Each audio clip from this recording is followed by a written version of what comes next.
أعوذ بالله من الشيطان الرجيم ود كثير من أهل الكتاب لو يردونكم من بعد إيمانكم كفارا حسدا من عند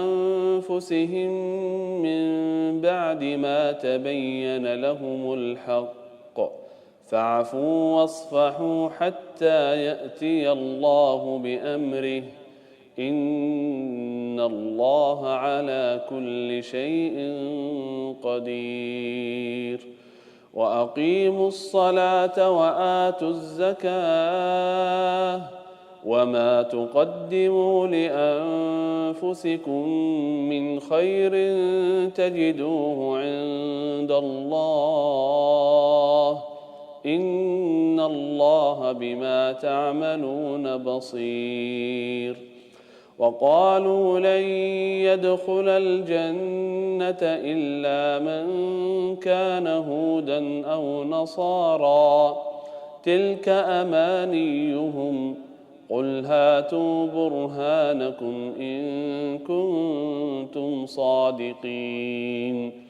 بلى من أسلم وجهه لله وهو محسن فله أجره عند ربه ولا خوف عليهم ولا هم يحزنون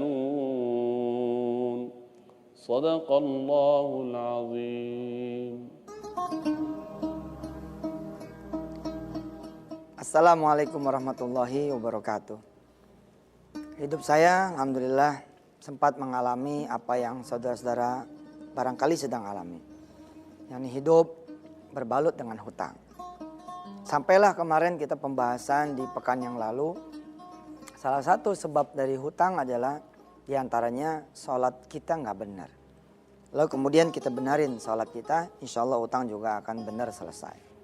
Yang kedua, barangkali kita ada rezeki orang yang kita makan, ada perilaku kita yang nggak benar, seperti misalkan kita berzina. Lalu hukuman dari Allah Subhanahu Wa Taala adalah hutang. Kita dibuat juga oleh Allah punya hutang sebab barangkali ada kedurhakaan kita kepada Allah Subhanahu Wa Taala dan kepada ibu atau ayah kita. Pemirsa, saya mengingat ayat ini.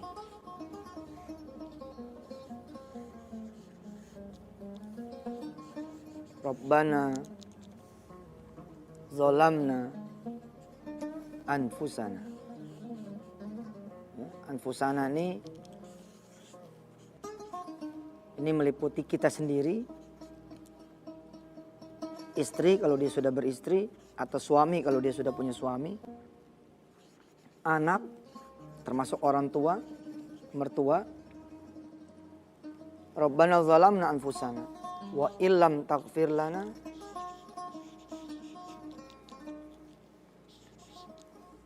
wa tarhamna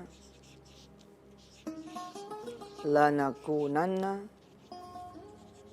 minal khasirin.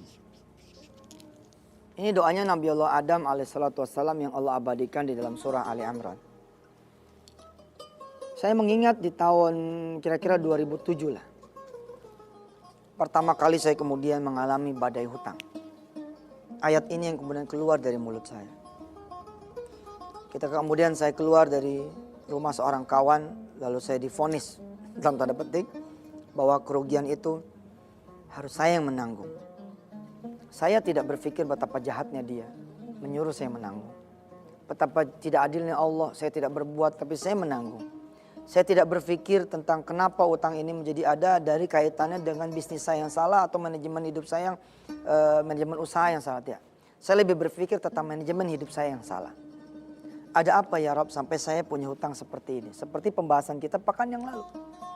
Maka ketika saya keluar dari pintu rumah itu orang menuju gerbang, saya melantunkan ayat ini seperti Nabi Allah Adam alaihissalatu wassalam melantunkan ayat ini kepada Allah Subhanahu Wa Taala. Ada apa ya Allah dengan hidup saya? Saya punya salah apa kepadamu ya Allah? Hingga engkau menganugerahkan kepada saya hutang ini. Saya terus bicara pada Allah kalau emang utang itu adalah bayaran dari Allah atas semua dosa dan maksiat saya, maka saya terima hutang ini sebagai sesuatu yang mudah-mudahan bisa menghapus segala dosa dan maksiat saya kepada Allah Subhanahu wa taala. Dan ketika saya kemudian berbicara kepada diri saya, meminta petunjuk kepada Allah, dari Allah tentang apa yang menjadi dosa saya ketemu. Salat subuh saya jarang di masjid. Siang yang kira-kira kita bisa jalan berjamaah, kita tetap tidak berjamaah. Kita asar masih sibuk dengan barang dagangan kita, dengan proyek kita, dengan kerjaan kita, dengan usaha kita, dengan toko kita. Sekalinya datang maghrib, kita pun datang sudah pas-pasan. Kadang-kadang datang berleha-leha. Lalu kemudian tiba di masjid sudah dalam keadaan sholat rakaat yang ketiga.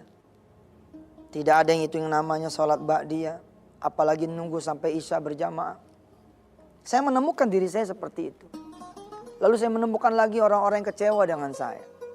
Saya ketemu lagi ibu saya ketemu lagi ayah saya ketemu lagi orang-orang tua saya ketemu lagi banyak orang yang kemudian mereka kecewa dengan saya. Lalu saya bilang, Rabbana zalamna anfusana. Ya Rabb, ampuni saya. Sekiranya utang ini nanti sama nih, penyakit, kesusahan, kehinaan, adalah penghapusan dosa dari Allah buat kita semua punya kelakuan, please ya Allah, ampuni kami. Karena kalau tidak Engkau mengampuni kami, maka sungguh kami akan menjadi golongan orang-orang yang merugi. Di sini saya tandain pemirsa, sebab nanti akan kita bahas di segmen yang kedua. Anfusana ini siapa? Ternyata bukan diri kita saja, tapi meliputi orang-orang di sekeliling kita. Nanti kita akan coba ke dalam setelah yang berikut ini.